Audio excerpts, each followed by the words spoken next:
시청자 여러분 안녕하십니까. 뉴스7의 김명우입니다. 내일부터 26일 동안 22대 국회 첫 국정감사가 시작됩니다.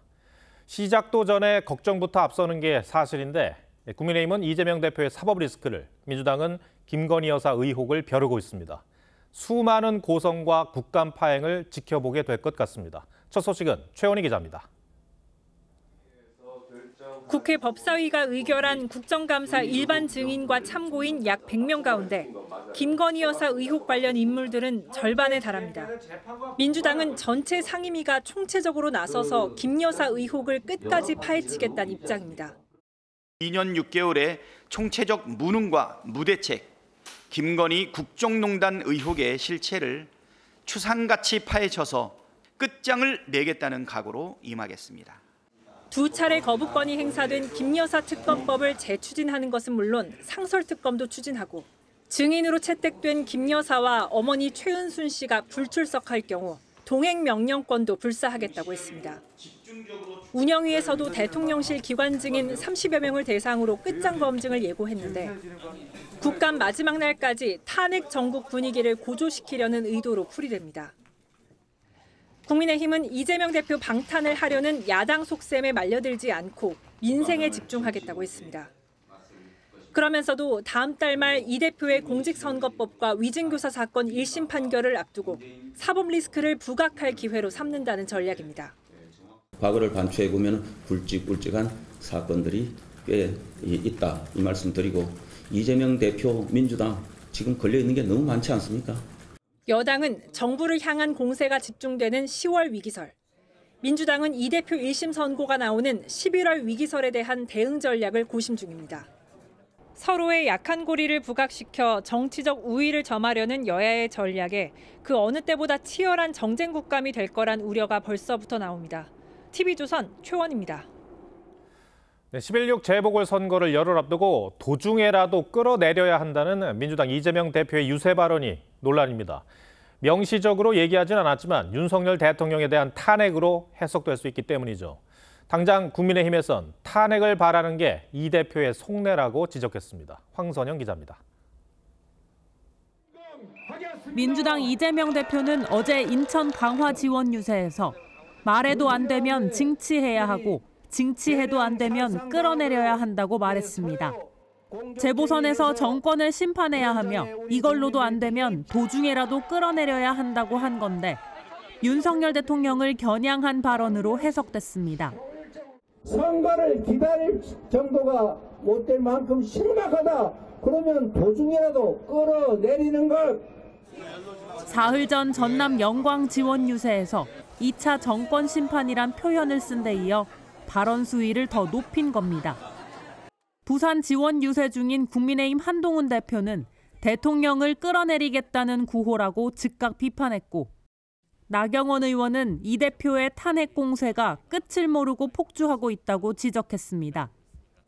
탄핵을 명백하게 시사를 한 것이다, 이렇게 생각하고, 이재명 대표의 속내에 따라서 움직이는구나. 그러자 민주당은 이 대표는 대통령이나 탄핵이라는 말을 하지 않았다며 한 대표를 겨냥해 학수고대하던 마음을 들킨 게 아니냐고 반박했습니다. 대의민주주의의 일반적인 원리에 대해서 말씀하신 것으로 본인의 고민과 생각이 그대로 입으로 나온 것이 아닌가. 민주당과 조국혁신당이 여론조사를 통해 민주당 김경지 후보를 부산 금정구청장 야권 단일 후보로 확정하면서 국민의힘 윤희련 후보와 1대1 구도가 됐습니다. TV조선 황선영입니다. 네, 어젯밤 문재인 전 대통령의 딸 다혜 씨의 만취 음주 사고 소식이 전해진 뒤 파장이 만만치 않습니다. 저희가 확보한 CCTV 영상을 보면 다혜 씨는 사고 30분쯤 전에 몸을 못 가눌 정도로 비틀거리며 걷더니 이 주차해놓은 차량에 주저없이 탔고 10분쯤 후에 차를 몰기 시작했습니다. 7시간 반 동안 차를 세워놓고 식사와 음주를 한 겁니다. 먼저 이광희 기자가 보도합니다. 어제 새벽 2시 21분쯤 문재인 전 대통령의 딸 다혜 씨가 베이지색 코트를 입고 서울 이태원의 골목길을 비틀비틀 걸어옵니다. 몸을 가누지 못할 정도인데 캐스퍼 운전석에 올라타더니 10분쯤 후 차를 몰고 갑니다. 앞서 다혜 씨는 그제 저녁 6시 51분쯤 이곳에 주차한 뒤 미쉐린 가이드에 나오는 소고기 맛집에 들어갔습니다. 차는 7시간 30분 정도 같은 자리에 있었고 그동안 문 씨는 식사와 음주를 한 걸로 보입니다. 다혜 씨는 일방통행 골목길을 빠져나온 뒤 약 170m를 이동하다 빨간불을 무시하고 교차로에 진입한 뒤 멈칫합니다. 그러다 어제 새벽 2시 51분쯤 이태원 해밀턴 호텔 앞에서 차선을 변경하던 중 뒤따라오던 택시와 부딪혔습니다. 문 씨는 이곳 이태원역 삼거리에서 좌회전 깜빡이를 켜고 녹사평역 방향으로 가던 중 음주 사고를 냈습니다. 저희도 수사 중이고 해밀턴 호텔 앞에서 사고가 발생했다. 경찰 음주 측정 결과 문 씨의 혈중 알코올 농도는 0.14%로 면허 취소 수준인 0.08%를 훨씬 넘는 만취 상태였습니다. 다혜 씨가 운전한 차량은 문 전 대통령이 재임 중이던 2021년 광주형 일자리 홍보를 위해 인수한 캐스퍼로 지난 4월 다혜 씨에게 물려줬습니다. 경찰은 음주운전 혐의로 문 씨를 입건하고 소환조사 일정을 조율 중입니다. TV조선 이광입니다. 네, 문다혜 씨는 이번 음주 사고 이전부터 검찰의 수사 선상에 올라 있었습니다. 전 남편 특혜 채용 의혹과 관련해 주요 참고인으로 검찰의 압수수색을 받기도 했고 이 사건으로 문 전 대통령은 뇌물수수 혐의 피의자로 역시 수사를 받고 있습니다. 문 전 대통령의 딸 다혜 씨를 둘러싼 검찰 수사 상황은 정준영 기자가 보도합니다.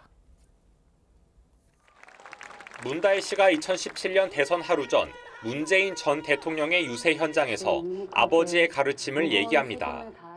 평생 인권 변호사로 노동 변호사로 사셨던 아버지께서는 늘 자신에게 엄격하라고 강조하셨죠. 그 말씀 따르겠습니다. 하지만 아버지가 현직 대통령이던 2018년 다혜 씨 가족이 태국으로 이주하면서 정치권에서 의혹이 제기됩니다. 석 달 만에 구기동 빌라를 팔고 그런 다음에 아들이죠. 데리고 해외 유학 갔는데 알고 계십니까? 서 씨 특혜 채용 의혹을 수사 중인 검찰은 문 전 대통령과 다혜 씨 가족을 경제공동체로 규정했습니다. 항공사 재직 기간 문 전 대통령이 다혜 씨에 대한 생활비 지원을 중단했으니 경제적 이득을 봤다는 겁니다. 검찰은 문 전 대통령을 뇌물수수 혐의 피의자로 뇌물 액수를 2억 2천여만 원으로 적시했습니다. 지난 8월엔 다혜 씨 주거지 등을 압수수색했습니다. 다혜 씨는 우리는 경제공동체가 아닌 운명공동체인 가족이라며 이쯤 가면 막 하자는 거지요. 더 이상은 참지 않겠다고 검찰을 비판했습니다. 검찰은 압수물 분석을 마친 뒤 다혜 씨를 소환 조사할 계획입니다. TV조선 정준영입니다.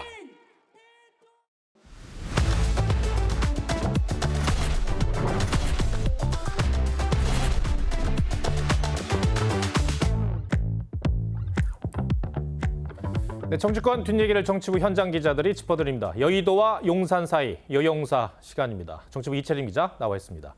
자, 첫 번째 주제는 이재명 탄핵할 결심입니다. 그 이재명 대표의 말이 또 논란인데 이를 두고 민주당은 원칙적인 얘기를 한 것일 뿐인데 여당이 확대 해석을 하는 게 더 이상하다 이런 분위기더라고요. 네, 물론 해석의 영역이긴 합니다만 이재명 대표의 최근 발언 또 일부 야당 의원들의 행보를 보면 이 탄핵 국면 조성을 위한 여론전 아니냐는 게 여권의 시각입니다. 이 대표가 이제 직접 탄핵을 언급한 거는 없는 것 같은데 끌어내려야 한다는 식의 그런 류의 말은 좀 잦아진 것 같아요. 그렇습니다. 이 멀게는 지난해 9월 이 자신에 대한 체포동의안 표결을 앞두고 단식에 나섰을 때 정권이 국립민복에 반하는 행위를 하면 끌어내려야 하는 것이라고 말한 적이 있습니다. 이후에 좀 뜸했다가요. 최근 공직선거법 재판에서 징역 2년 구형을 받고 닷새 만에 군주민수란 단어를 SNS에 올렸습니다. 박근혜 전 대통령 탄핵 국면에서 쓰였던 말인데요. 임금은 배, 백성은 물이란 뜻으로 언제든 임금을 뒤집을 수 있다. 그러니까 탄핵을 시사하는 말로 평가가 됐습니다. 예, 물론 민주당은 공식적으로는 선을 긋고 있습니다만 그 진짜 속내가 뭘지 궁금합니다.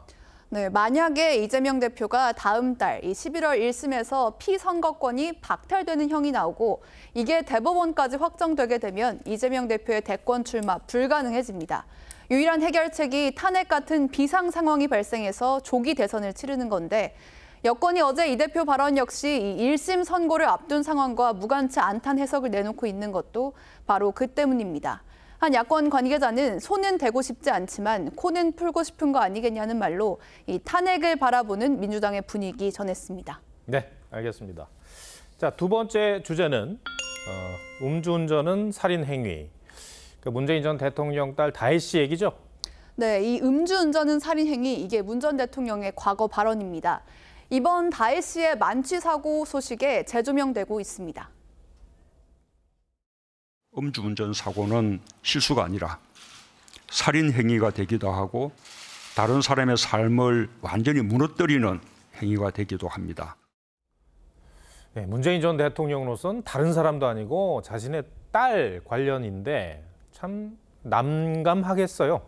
그렇습니다. 아무래도 사고가 알려진 지 하루 만에 이 논쟁이 정치권으로 번져서 더 그럴 것 같은데요.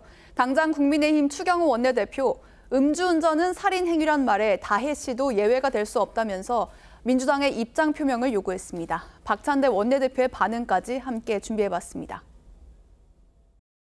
이재명 대표께서 공식 입장 한번 내주시면 우리 국민들께서 민주당의 진정성을 이해하지 않을까.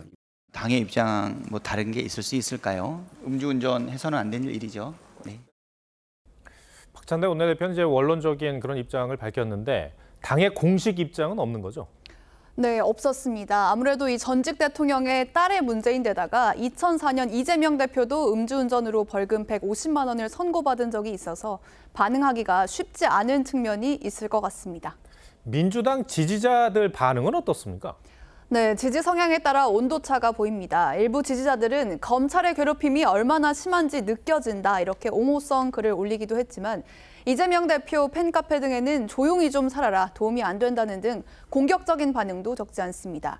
이 김건희 여사를 향한 공세를 높여야 할 시점에 다혜 씨가 역공에 빌미를 줬다는 불만, 또 수면 아래에 있던 친문 진영에 대한 반감이 복합적으로 반영된 거다, 이런 해석이 나오고 있습니다. 네, 알겠습니다. 이채린 기자, 잘 들었습니다.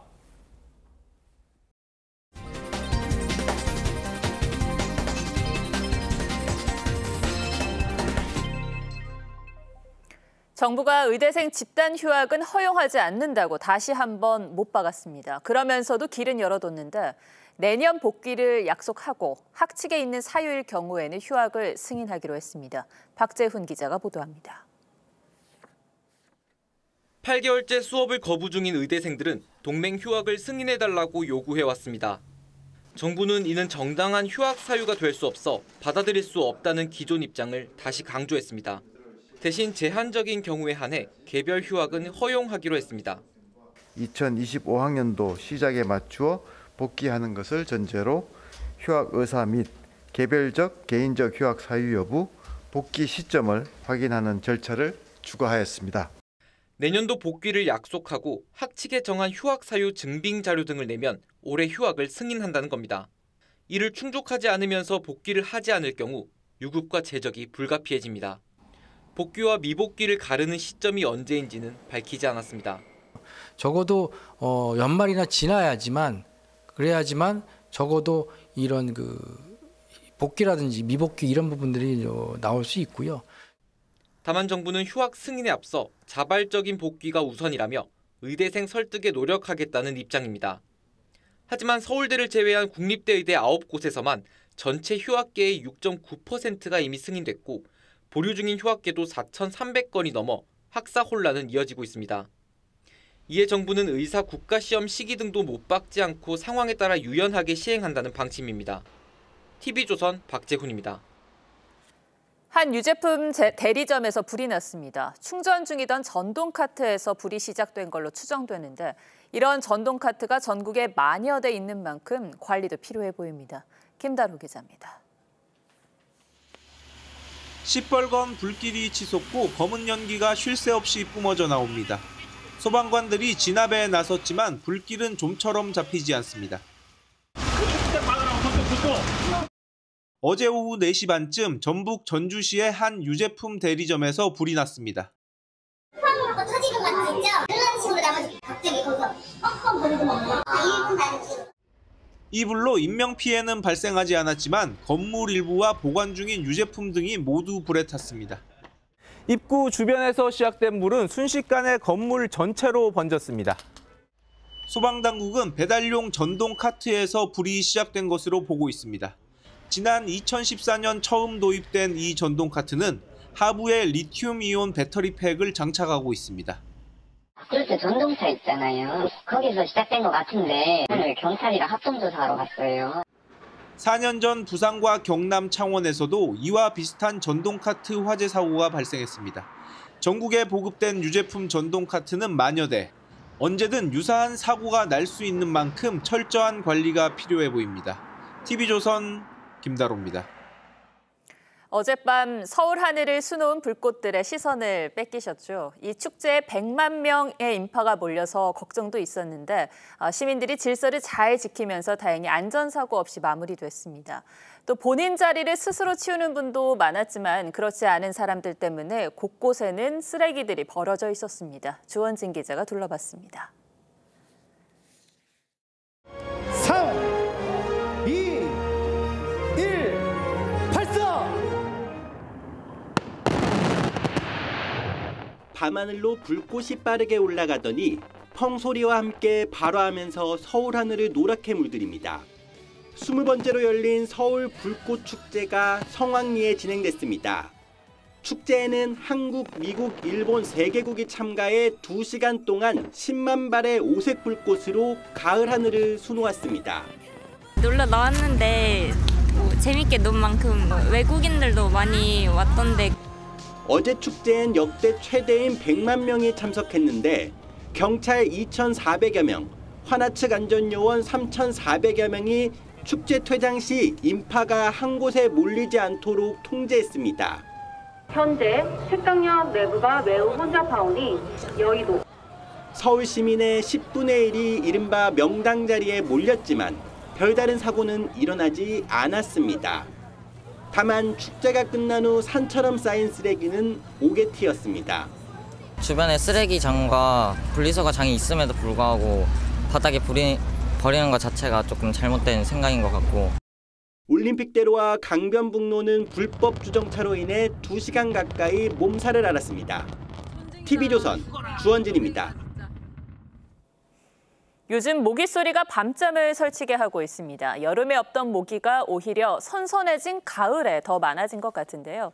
실제로 그런지 또 이유가 뭔지 사회부 전정원 기자와 따져보겠습니다. 자, 전 기자, 가을 들어서 모기가 더 많아진 게 맞습니까? 네, 맞습니다. 서울시가 운영하는 디지털 모기 측정기에 잡히는 하루 평균 모기 수를 보시면요. 지난 6월에 2,280여 마리로 가장 많았다가 7월과 8월을 거치면서 조금씩 떨어지는 것을 볼 수 있습니다. 그런데 날씨가 조금씩 선선해지기 시작한 9월에는 1,850마리로 다시 늘어났습니다. 지난달 20일과 이번 달 2일에는 모기 발생 단계 4단계 중 3단계에 해당하는 주의가 발령될 정도였습니다. 이 주의 단계라는 건요, 주택 밀집 지역의 경우에 집안에 모기가 4마리까지 보이고 야간 운동을 하고 10분 이상 머물러 있으면 3, 4마리한테 물릴 수 있다는 뜻입니다. 자, 그런데 모기는 원래 여름철의 기승이지 않습니까? 왜 가을에 많아진 겁니까? 네, 올여름에 너무 더워서 모기들이 힘을 못 쓰다가 늦더위가 이어졌던 지난달에 일제히 깨어났기 때문인데요. 모기가 가장 좋아하는 온도는 15도에서 30도 사이입니다. 예년에는 한여름이 8월 중순이 이 정도 온도였습니다. 하지만 올해는 33도 이상 폭염이 유달리 길게 이어졌고 여름철 강수도 적었던 탓에 모기도 살기 어려웠습니다. 그런데 추석 연휴를 전후로 모기가 활동하기 좋은 기온으로 떨어진 데다 비도 적당히 오면서 모기 산란이 왕성했고 그로부터 1, 2주가 지난 지금 알에서 깨어난 모기들이 기승을 부리는 겁니다.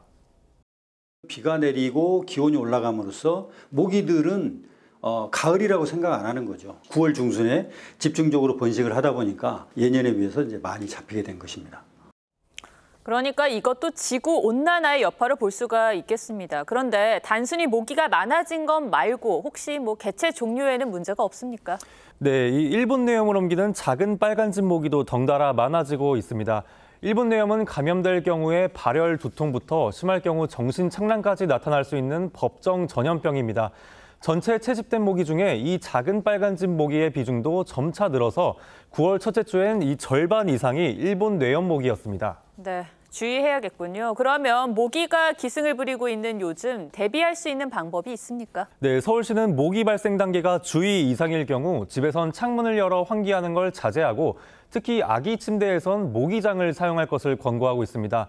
야외 활동 시에는 가급적 밝은 색의 긴 옷을 입어야 합니다. 또 지자체나 기관에서도 모기 서식지인 물웅덩이가 만들어진 구조물을 잘 관리해야 합니다. 네, 정 기자 잘 들었습니다.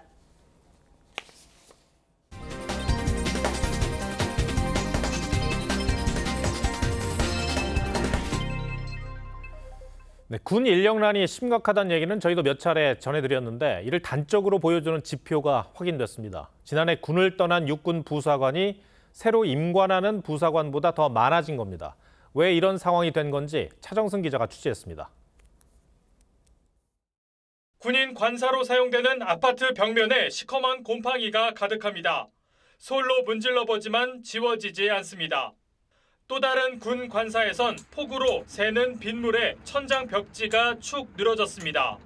온 방에 비가 쏟아지기 시작한 상황이었습니다. 옆에 방으로 옮겼으나 옆에 방도 똑같이 비가 새고 있던 상황이었기 때문에 전방 소초장은 새벽 경계작전부터 장비 물자 확인에 소초원들 건강까지 챙기느라 하루 24시간이 부족할 정도입니다. 오늘 하루도 수고했다. 고맙습니다. 고맙습니다. 이상 해쳐. 고맙습니다. 임관 5년 이내 장교와 부사관 등 초급 간부들은 군 전투력의 핵심이지만 여전히 열악한 처우를 호소합니다. 실제로 육군 부사관 전역자 수는 지난해 4,830명으로 7년 만에 신규 임관자 수를 뛰어넘었습니다. 특히 올해 9월 기준으로 그 격차는 창군 이래 가장 큰 걸로 조사됐습니다. 벌써 전역 희망 인원이 1,200명을 넘어섰습니다.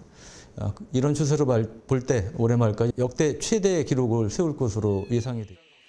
국방부는 지난해 경계부대 기준 하사 3,800만 원, 소위 3,900만 원의 연봉을 2027년까지 민간 중견기업 수준인 5천만 원으로 높이겠다고 했지만 당직 근무비와 훈련 급식비, 주거 환경 개선비 등 처우 개선 예산은 내년 대폭 삭감된 상황입니다.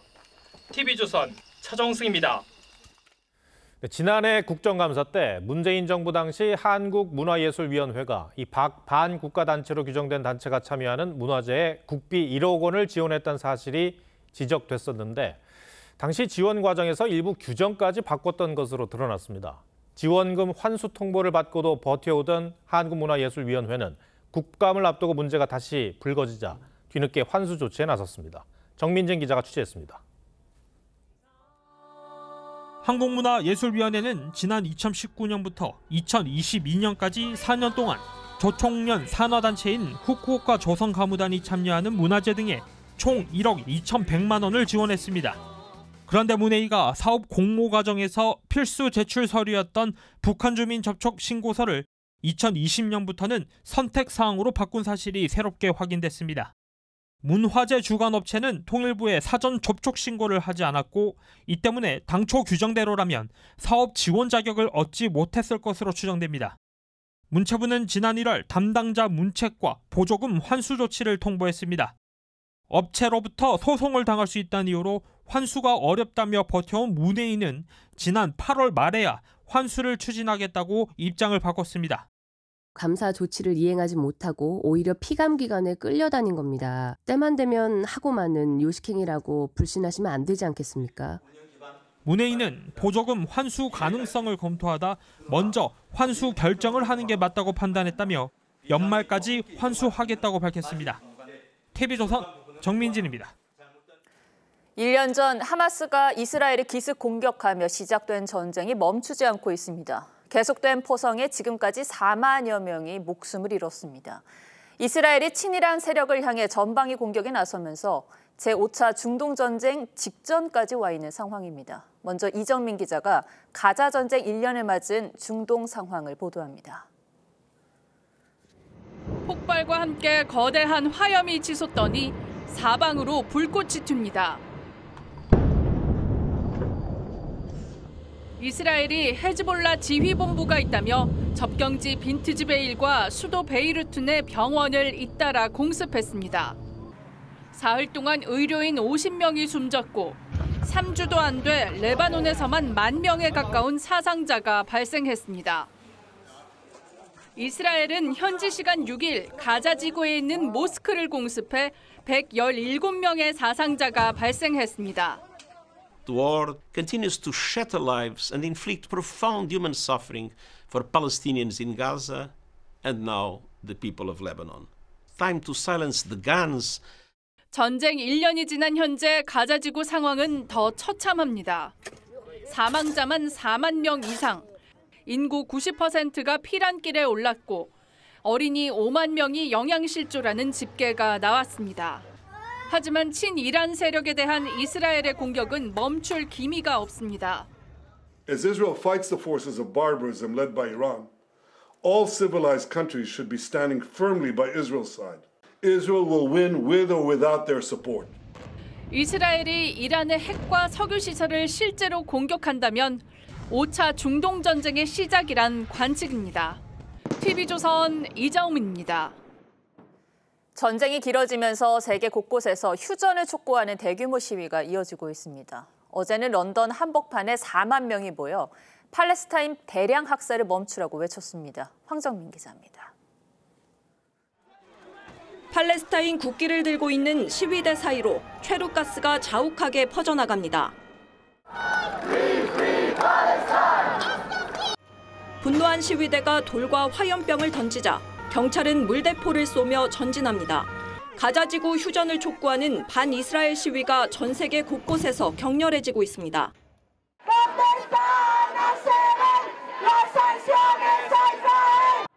4만여 명이 거리로 쏟아져 나온 영국 런던에선 시위대 15명이 체포됐고 미 백악관 인근에선 한 남성이 분신을 시도하는 일까지 일어났습니다. 가자지구 전쟁 발발 당일인 내일까지 시위는 격화할 걸로 보입니다. 프랑스 마크롱 대통령은 이스라엘의 무기 지원을 중단하자고 공개 촉구했습니다. Et donc oui, si on appelle à un cessez-le-feu, la cohérence c'est de ne pas fournir les armes de la guerre. Et je pense que ceux qui la fournissent ne peuvent pas chaque jour appeler à nos côtés au cessez-le-feu et continuer de les approvisionner. 마크롱 발언 직후 네타냐후 이스라엘 총리는 부끄러운 발언으로 알라며 거세게 반발했습니다. 이에 프랑스 대통령실이 재반박에 나서는 등 우방 간에도 날선 공방이 오갔습니다. TV조선 황정민입니다. 삼성전자 주가가 장중 5만 원대를 찍으면서 코스피 시가총액에서 차지하는 비중도 2년 만에 최저치를 기록했습니다. 반도체 실적에서도 SK 하이닉스에 밀릴 것이라는 예측이 나왔는데 삼성의 고민은 더 깊어질 수밖에 없습니다. 장혁수 기자입니다. 최근 미국에서 잇따라 행사를 열며 기술력을 뽐낸 삼성전자. As we navigate this new AI era, I can't wait to uncover new possibilities together.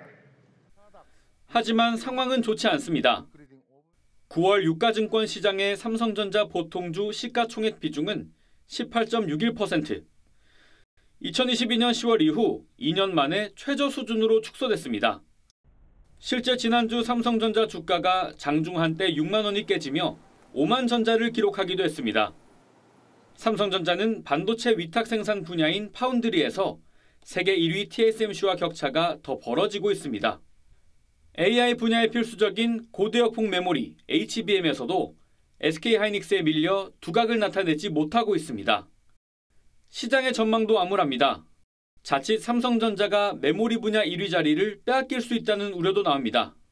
이번 달 발표되는 3분기 실적에서 SK 하이닉스가 삼성전자를 추월할 수 있다는 관측까지 나왔습니다. 삼성전자의 반도체 부문 영업이익은 5조 2천억 원에서 6조 3천억 원으로 추산되고 SK 하이닉스는 6조 7,600억 원으로 전망된 겁니다. 우수한 인재들이 하이닉스로 옮기게 되면서 비메모리 반도체의 점유율을 올리고 더 집중을 해야만 실적을 개선시킬 수 있을 것이다. 위기설을 잠재우기 위한 삼성전자의 해법이 더 복잡해지고 있습니다. TV조선 장혁수입니다. 2달 뒤면 동해 심해가스전 이른바 대왕고래 시추가 시작되는데요. 정부는 시추가 성공할 경우 국가 이익을 늘리는 방향으로 제도를 개편하기로 했습니다. 장윤정 기자입니다. 최대 140억 배럴의 석유와 가스가 매장돼 있을 걸로 추정되는 동해 심해가스전. 올해 말 첫 탐사 시출을 앞두고 있습니다.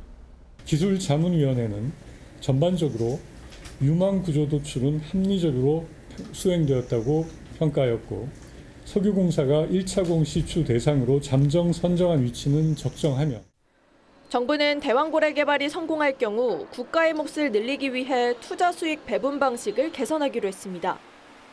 현행법상 해외 기업이 동해에서 석유와 가스 등 자원을 개발하면 우리 정부에 최대 12%의 조각료를 내도록 돼 있는데 이를 최대 33%로 확대합니다. 여기에 국제유가 상승으로 개발 기업의 이익이 커지면 정부가 이를 공유하는 특별 조각료도 신설합니다.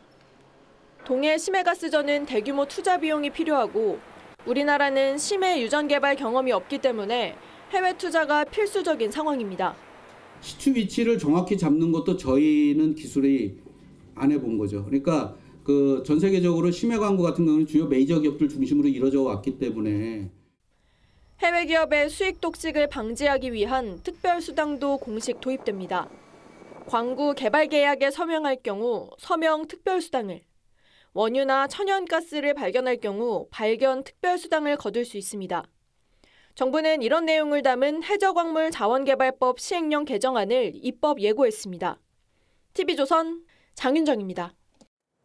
매장에서 사는 가격과 배달시킬 때 가격이 다른 이중 가격제 때문에 소비자 부담이 커졌는데 배달 앱들은 서로 책임 떠넘기기에 바쁘고 상생 협의체 논의도 지지부진합니다. 수수료율 상한제도 거론되고 있지만 현실성이 있는 이야기인지 고이동 기자가 배달의 싸움에 포커스를 맞춰봤습니다. 한 유명 햄버거 프랜차이즈 매장. 매장에서 7,200원 하는 세트를 배달 앱에서 검색했더니 가격이 1,300원 더 비싼 8,500원으로 표시됩니다. 배달 앱들이 중개 수수료를 올리자 매장가보다 배달 가격을 더 비싸게 받는 겁니다. 이 같은 이중 가격제는 다른 프랜차이즈로 확산하고 있습니다. 매장에서 얼마의 가격을 책정하고 배달앱에서 얼마의 가격을 책정하는지는 잘 모르는 상황이다 보니까 울며 겨자 먹기로 그냥 이용하고 있는. 쿠팡은 한 달 7,000원대, 배민은 4,000원대인 멤버십에 가입하면 무료 배달을 해주지만 실제로는 음식값이 올라가면서 소비자들에게 돌아가는 혜택은 사라졌다는 지적도 나옵니다. 소비자들이 그 해당 올라간 만큼의 대가를 지불해야 되는 거니까 결국 이제 소비자한테 그 피해가 전가가 되는 거죠. 배달앱 업체들은 경쟁사 탓만 하고 있습니다. 지난달 쿠팡이 먼저 배달 비용을 외식업주와 소비자에게 전가하지 않는다며 배달의 민족을 저격하자 배민은 경쟁사와 수수료 체계가 동일하다며 반격했습니다. 이 배민하고 쿠팡이 서로 무한 경쟁을 하는 거죠. 둘 다 독점적지 사업자로 과도한 수수료로 입점 사업자들을 어렵게 하고 있습니다. 배달 수수료 인하를 목표로 발족한 상생협의체는 3개월째 공회전 중입니다. 소상공인이 관심이 많은 배달 수수료 관련해서 방안이 나오지는 않았습니다만 저희가 10월까지 결론을 도출한다는 목표하에서 나름 그 공정위 최선을 다하고 있습니다. 급기야 대통령실은 수수료 상한제 도입 검토에 착수했습니다. 음식값 기준으로 이미 미국은 15%, 캐나다는 20%로 상한선을 두고 있습니다. 일각의 지적에 배민은 입점업체의 매출액에 따라 수수료율을 책정하는 차등 수수료를 도입하겠다고 밝혔지만 상생한 도출로 이어질 수 있을지는 미지수입니다. 뉴스7 포커스였습니다. 윤석열 대통령이 아세안 정상회의 참석을 위해 오늘 출국했습니다. 첫 방문지인 필리핀 마닐라에 도착한 윤 대통령은 6.25 전쟁 참전용사 기념비를 찾았습니다. 필리핀 현지에서 조성호 기자가 전해드립니다. 필리핀 국빈 방문을 시작한 윤석열 대통령이 6.25 전쟁 당시 순국한 필리핀 참전용사 112명의 명단이 새겨진 기념비에 헌화하며 묵념합니다. 필리핀은 당시 아시아 국가 가운데 처음으로 전투병을 파병한 나라로 올해로 수교 75주년을 맞는 우방국입니다. 대통령의 필리핀 국빈 방문은 이명박 전 대통령 이후 13년 만으로 윤 대통령은 필리핀과 에너지와 방산 분야 협력 방안을 논의할 예정입니다. 우리 기업의 대형 인프라 사업 수주를 지원하는 등 적극적인 세일즈 외교를 전개할 예정입니다. 오는 10일엔 라오스에서 열리는 한 아세안 정상회의, 아세안 한중일 정상회의에도 참석할 예정입니다. 출국 전 가진 외신 인터뷰에서 윤 대통령은 아세안 회의에서 북한의 무모한 행동을 국제사회가 용인하지 않을 거란 메시지를 밝힐 계획이라고 했습니다. 특히 북한의 핵시설 공개는 다음 달 대선을 앞둔 미국과 국제사회의 관심을 끌기 위한 시도일 가능성이 높다며 핵실험과 대륙 간 탄도미사일 발사 등 추가적 도발을 감행할 가능성이 있다고 했습니다. 이번 정상회의에선 윤석열 대통령과 지난 1일 취임한 이시바 일본 총리와의 첫 만남도 이루어질 전망입니다. 필리핀 마닐라에서 TV조선 조성호입니다. 공화당 트럼프 후보가 총격을 당했던 그 장소, 펜실베이니아주 버틀러를 석 달 만에 다시 찾았습니다. 유세장엔 지지자 수만 명이 운집했고 그야말로 빨간 모자의 물결이었습니다. 워싱턴 이태영 특파원이 유세 현장을 직접 다녀왔습니다. 넓은 주차장에 빈자리가 없습니다. 빨간 모자를 쓴 트럼프 후보 지지자들이 뒤엉켜 있습니다. 네, 저는 트럼프 후보가 암살을 당할 뻔했었던 버틀러 유세 현장에 다시 나와 있습니다. 지금이 밤 6시쯤 됐는데요. 이곳에는 아침 9시부터 전국에서 모인 빨간 모자를 쓴 지지자들로 인산이를 이뤘습니다. 비밀 경호국과 군부대가 배치돼 경비는 삼엄했습니다. 혹시나 있을지도 모르는 암살에 대비해서 이렇게 저격수를 미리 배치한 걸로 보이는데요. 총격을 직접 목격했던 지지자들은 더 열성적입니다. We were there when the shootings rang out and we didn't really know what to do except 선거인단 19명이 걸린 최대 경합주 펜실베이니아에서 승리를 기원하며 온 가족이 나온 지지자도 있습니다. Where are you from and what made you attend today? from Berlin Center, Ohio, and we're here because we need a better future for our kids. 한국인 지지자도 만날 수 있었습니다. 트럼프가 암살의 위험이 있는 상황에서도 이렇게 스스로 싸우는 그런 모습을 보고 우리가 트럼프 랠리에 그래도 참여해서 지지를 해야겠다 이런 생각을. 해리스와의 초접전을 의식한 듯 트럼프는 더욱 목소리를 높였습니다. Exactly 12 weeks ago this evening on this very ground a cold-blooded assassin aimed to silence me. 유세에 참석한 일론 머스크는 트럼프가 반드시 이겨야 한다며 싸우자는 구호를 반복했습니다. 펜실베이니아에서 TV조선 이태형입니다. 네, 5위 결정전부터 4연승을 달려온 KT의 마법이 오늘 멈췄습니다. LG가 화끈한 타격과 발약으로 보여주면서 준 플레이오프 승부를 1승 1패 원점으로 만들었습니다. 성민혁 기자입니다. 배정대가 포문을 연 KT. 2루를 훔치고 포수 실책까지 묶어 3루까지 내달립니다. 황재균의 적시타로 홈까지 밟습니다. KT는 3회에도 강백호의 희생타로 한 점을 더 달아납니다. 하지만 디펜딩 챔피언 LG의 저력은 만만치 않습니다. 박혜민과 문성주가 연속 안타를 친 뒤 더블 스틸에 성공했고 홍창기와 신민재의 적시타로 승부를 원점으로 되돌립니다. 신민재가 2루를 훔치면서 한 이닝 3도루까지 성공합니다. 기세를 잡은 LG는 4회 박동원의 적시타로 역전에 성공하고 문성주가 한 점을 더 달아납니다. 6회엔 빅 이닝을 만들었습니다. KT가 홍창기를 고의사구로 내보냈지만 만루 상황에서 신민재가 보란듯이 적시타를 때렸습니다. 좌익수 김민혁이 타구를 뒤로 흘리면서 주자 3명이 들어왔습니다. 반면 KT는 실책 4개로 무너졌습니다. 결국 7대2로 역전한 LG가 준 플레이오프 승부를 1승 1패 원점으로 돌렸습니다. LG의 프랜차이즈 스타 임창규는 포스트 시즌 첫 선발승을 신고했습니다. 조마조마한 마음으로 봤는데 어떤 선발로서 또 어떤 자기 역할을 해주면서 앞으로 시리즈에서도 창기의 역할을 기대하는 어떤 투구를 두 팀은 하루 쉬고 8일부터 수원에서 3차전을 이어갑니다. TV조선 성민혁입니다.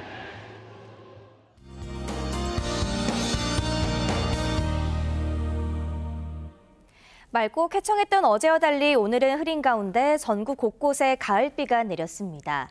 현재 서해상에서 발달한 비구름이 다가오면서 남부지방을 중심으로 약하게 비가 내리고 있는데요. 내일 오후까지 예상되는 강수량은 제주도에 최대 40mm, 그방 남부지방에서는 5에서 20mm의 비가 내리겠습니다. 내일도 대체로 흐리겠고 밤부터 차차 맑아지겠습니다.